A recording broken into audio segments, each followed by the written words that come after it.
Hi guys, how you doing? I'm just doing a quick video just to give you some alternative exercise options to the chest supported row. As I said, I mentioned in the first video, some people find it uncomfortable on their chest mainly, sort of like as if the shoulders are getting a bit squashed on the chest. So maybe you don't have to do it. If it's really uncomfortable, here's some alternatives. Okay, so first of all, remember you only need it this high if you're tall. Okay, so a few people I spoke to, so I was asking folk how they got on with it. One of the common ones was they found it quite hard to reach the kettlebells when it's up this high. So if you find it hard to reach, just put it down one, like that. Okay, so you don't need to keep it that height, just adjust the height. You'll find it really hits your mid-back a wee bit more as well, the flatter you are, so it's quite a good option.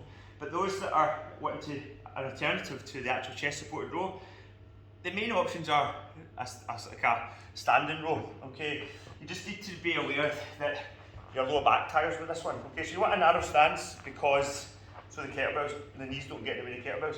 You really need to be very strict with your form. Okay, your back needs to be flat. But you can, other than that, you're performing the same sort of movement. You just might find that the limiting factor to this exercise is your lower back muscle starting to tire.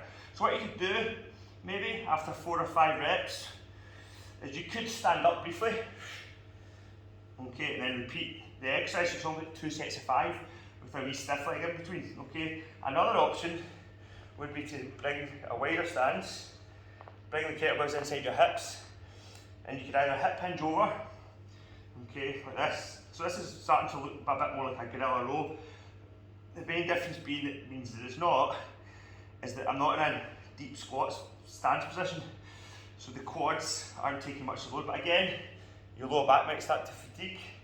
You can change it up again and bend the knees more. Okay, like that. So these are the alternatives you can try. Gorilla rows, stiff leg type rows, or the variations. You could, I suppose, although again it kind of changes the exercise out to more lat dominant, you could just do good old fashioned bench rows like this. You could maybe just do 8 reps per side. The only thing is it takes a little bit longer, so you just need to be a bit more prompt because obviously it's part of a sort of group setup. But there's a few options for you to give it a go if you fancy trying something different from the chest supported row.